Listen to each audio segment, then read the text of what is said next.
Hey everyone watching this video on the Stoic Path. Have you ever wondered why some people can just walk into a room, say a few words, and the whole world seems to stop to listen? It's not that they are better looking than you, or that they are exceptionally rich or powerful. Where does the real secret lie? I'm going to reveal it to you in this video. Attraction doesn't come from appearance or money, it lies in how they use their words. And there's one magical thing they do that most of us overlook, but it's exactly what makes people never forget them. I've spent years studying Stoicism and psychology, and I've realized that words are the most powerful weapon you can forge. No need to show off, no need to try too hard. In this video, I'm going to share 5 ways a high-value man turns words into irresistible attraction, based on a combination of Stoic philosophy and practical psychological science. This is a video packed with information, so I recommend you watch it all the way through. Every minute contains details that could change the way you communicate forever. If you're tired of being forgotten after every conversation, stay tuned, because I promise you'll discover how to make others, especially women, think about you even after you've left. And if you find this content valuable, please help me out a little. Hit like to show your support. Subscribe to the Stoic Path channel so you don't miss any future videos. And don't hesitate to leave a comment below. Maybe it's your opinion on this topic, a question, or just a suggestion. Your interactions are a huge motivation for me to continue developing the channel, bringing more quality, more in-depth content to everyone. Are you ready to embark on this journey? 1. The calm voice, the power of self-control. Imagine you're talking to a woman. You're speaking so fast it's like you're trying to escape your own words, racing through sentences as if they are chasing you. Or maybe you're filling every silence with pointless chatter, random thoughts, nervous laughs because the quiet terrifies you. What happens? She loses interest. Her eyes drift, her attention fades. She can sense your anxiety, the jittery edge in your voice, and it makes you less appealing in her eyes. It's not just about her reaction, though it's about how that moment feels for you, too. You walk away knowing you didn't show up as your best self, and that stings. Here's why this matters. Psychology tells us that your voice isn't just sound, it's a mirror of your inner state, a direct line to what's happening inside you. When you rush or stumble over words, you're unintentionally signaling that you're not in control, that chaos is driving you. It's a subtle cue, but people pick up on it instinctively. They feel the unease, and it pushes them away. Stoicism, though, offers a different path. It teaches us that calmness is the bedrock of strength, a quiet power that doesn't need to shout to be felt. A Stoic man doesn't let his emotions sweep him away like a storm-tossed ship. He anchors himself, speaking with clear intent, with a presence that demands attention without begging for it. I once watched 2 men at a gathering, and the contrast was striking. One rambled on, his words spilling out in a frantic bid to impress everyone, with endless stories, details piling up, tangents veering off. The other said just a few words, slowly, with a steady tone that seemed to settle the air around him. Guess who people noticed more? The second one. His calmness wasn't loud or flashy, but it was magnetic. Everyone leaned in to hear him, almost without realizing why. That's the pull of a controlled voice. It doesn't just speak, it commands the room. Think about it another way. Your voice is like a river. When it's rushing and turbulent, it's hard to see what's beneath the surface. It's all noise and churn. But when it flows steadily, calmly, you can see the depth, the clarity. That's what Stoicism asks of us, to strip away the excess and let the strength underneath shine through. I've seen this in action beyond that one gathering, too. A friend of mine once faced a heated argument. While everyone else raised their voices, he lowered his, speaking deliberately. The room went quiet, not out of fear, but out of respect. His calm cut through the chaos like a blade, and it's stuck with me ever since. So, here's what you can do. Practice slowing down. It's simpler than it sounds, but it takes intention. There's no need to rush. The world won't collapse if you take an extra second.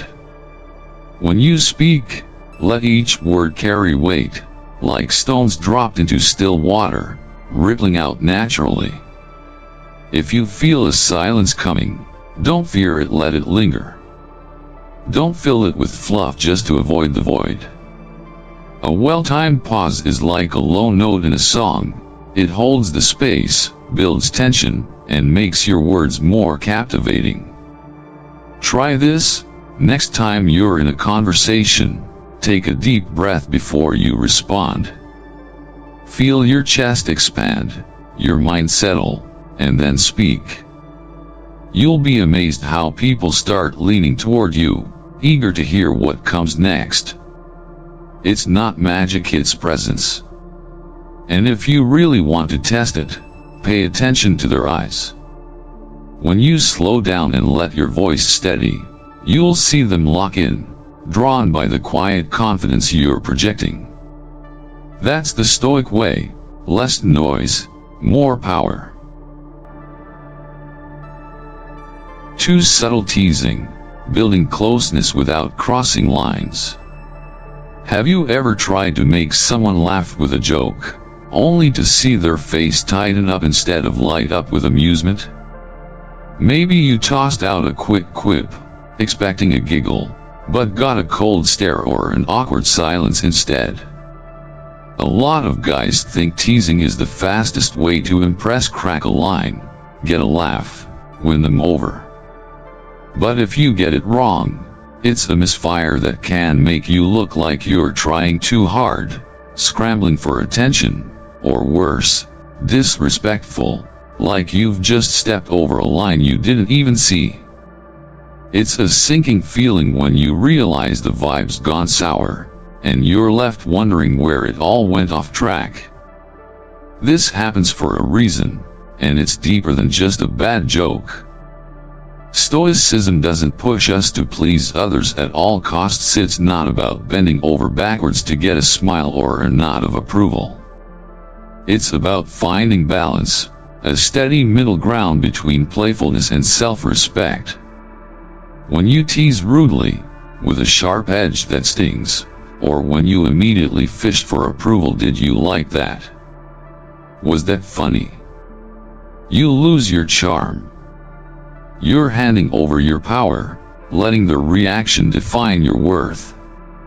But a high-value man, rooted in Stoic principles, knows how to use humor differently. He teases to bridge the gap, to spark a connection, without cheapening himself or turning it into a performance. I once saw a guy in a cafe pull this off perfectly. The waitress spilled some water, a little splash on the table, and he said, "Are you trying out a new mixing trick?" with a slight, easy smile. She burst out laughing, her shoulders relaxed, and the mood lightened instantly like a cloud lifting. He didn't explain it, didn't apologize for the joke, didn't look at her expectantly for praise. He just let it land naturally, trusting its warmth to do the work. That's the art. It's not about forcing laughter. It's about creating a moment that feels effortless and shared. I've seen it work elsewhere. A friend once teased his sister about her terrible cooking, saying, "You're secretly a chef for chaos, aren't you?" She grinned, swatted him, and they were closer for it. No ego, just connection. Here's the fix, and it's simpler than you might think. Try teasing with warmth. It's about intention as much as words. For instance, if she does something clumsy, like dropping her keys, don't criticize or point it out harshly. Instead, say, "I see you've got a knack for making things more exciting," with a playful glint in your eye. Tone is everything. Keep it light, confident, like you're sharing a secret rather than putting on a show, and don't chase a reaction. Let it sit, let her respond in her own time. Even better, pair it with sincerity to deepen the impact. After the tease, add something like, "But I like how you always do things your own way." It's got a charm to it. That shift from playful to genuine strikes a perfect balance between fun and meaning, showing you're not just a joker but someone who sees her. Psychology backs this up. People feel drawn to those who can make them laugh without making them feel small. It's a subtle signal of confidence and care. Test it out in small moments, and you'll feel the difference. 3. Deep listening, making her feel special. Most of us don't really listen, not in the way that matters. When someone's talking, are you just waiting for your turn to jump in, mentally rehearsing what you'll say next while their words blur into background noise? It's especially true when chatting with women. You might nod along, toss out a quick "ah," but if you're not truly paying attention, she'll feel it. It's like an invisible wall goes up. Her voice might keep going, but the connection fades. The conversation fizzles out fast, leaving behind that awkward emptiness where something real could have been. You've probably felt it too, that moment when you realize she's checked out, and you're just talking to the air. Here's why this happens, and it's more than just bad habits. Stoicism puts a big emphasis on being present, fully here, not half distracted by what's next. When you don't listen, you're not just missing a chance to connect, you're subtly telling her you don't care, even if that's not what you mean. Your mind's elsewhere, and she senses the absence. But when you truly get someone, when you hear not just the words but the weight behind them, you create a closeness nothing else can touch. Psychology calls this emotional validation, and it's a basic human need we all crave: to be seen, to be understood. I once talked to a friend who was frustrated with her job, her voice tight with exhaustion. Instead of just saying, "Yeah, that's tough," and moving on, I paused and asked, "What kept you going even when it all fell apart?" She stopped, her eyes flickered with surprise, and then she thought about it. She opened up more, sharing things she hadn't planned to, about resilience and quiet victories. Later, she told me hardly anyone ever made her feel so heard, like her words weren't just sounds but pieces of herself someone cared enough to hold. I've seen it elsewhere, too. A colleague once vented about a rough week, and instead of brushing it off, I asked, "What's the one thing that got you through?" He lit up, eager to share, and we ended up closer for it. That's the power of presence. It turns noise into meaning. So, here's how to do it, and it's less about tricks and more about intention. Listen without rushing to reply. Let go of that urge to fill the space with your own voice. When she shares something, don't just nod like a bobblehead or throw out a generic "cool." Ask a question that makes her think, something that digs a little deeper, like, "What about that made you proudest?" Or if she mentions a struggle, maybe a fight with a friend or a long day, say, "Sounds like you had to be really strong to get through that. What helped you keep going?" These kinds of responses aren't just words, they show you're in it with her, that you care enough to see beyond the surface. It's not about fixing her problems or playing therapist, it's about giving her space to feel valued. Try it once, and watch her face, the way her eyes soften, the way she leans in a little more. That's when you know you've made her feel unique, not just another voice in the crowd. For mystery in words, say less, suggest more. Have you ever spilled your whole life story the first time you met someone, like a faucet turned on full blast, pouring out every detail from where you grew up to what you had for breakfast? Plenty of people do it, thinking that sharing more makes them more interesting, that piling up facts will build a bridge to the other person. But the truth is, when you overshare, you don't just overwhelm them, you rob them of the chance to wonder about you. It's like handing over a map with every path already marked. There's no adventure left, no reason to explore. You walk away feeling like you've given everything, but they walk away with nothing to hold onto, no spark, no curiosity, just a heap of information they didn't ask for. Here's why this happens, and it's tied to something deeper than chattiness. Stoicism teaches that value isn't in showing everything, in laying all your cards on the table. It's in restraint, in holding back with purpose. It's about trusting that what you don't say can carry as much weight as what you do. Psychology backs this up. Mystery sparks imagination, lighting a little fire in the mind. When you leave gaps, people fill them with curiosity and interest, their thoughts drifting toward you even after you're gone. A guy who unloads his entire history in 5 minutes: childhood, college, career, the works is like a book flipped to the last page. You've seen the ending, so why bother with the story?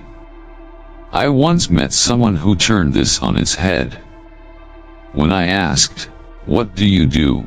he just said, "I help people find their way," with a calm, almost mischievous glint. That was it, short, vague, but it hit like a dart. It made me want to dig deeper, to peel back the layers.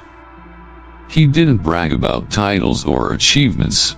His confidence came from not needing to over-explain, from letting the silence after his words do the heavy lifting.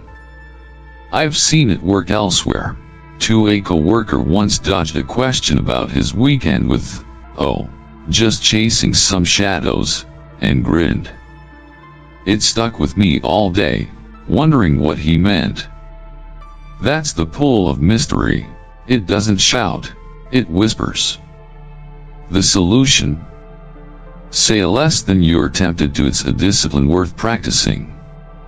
If she asks about your job, resist the urge to roll out a full resume.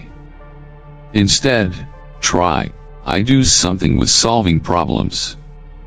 "What about you?" It's brief, it's open-ended, and it nudges her to ask more, keeping the ball in play without you dominating it. You're not hiding, you're inviting her in, bit by bit. Throw in some humor if it fits, like if she says, "Why are you so confident?"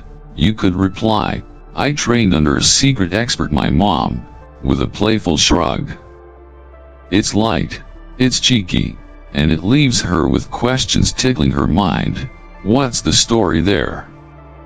Who is this guy? That's the point. Don't hand her the whole puzzle. Give her a few pieces and let her enjoy fitting them together. Psychology shows people are drawn to what they can't fully grasp right away. It's why we rewatch movies with twists, why we chase the unknown. Test it next time, hold back a little, and watch how her eyes linger, searching for more. 5 strong endings, leaving a lasting mark. Ever dragged a conversation on until it got boring, like watching a balloon slowly deflate, the energy leaking out with every extra word? You can feel it happening. The laughs get thinner, the pauses stretch longer, but you keep going anyway. Lots of people avoid ending it because they think stepping away kills their shot, that leaving means losing whatever spark they've built. But here's the catch.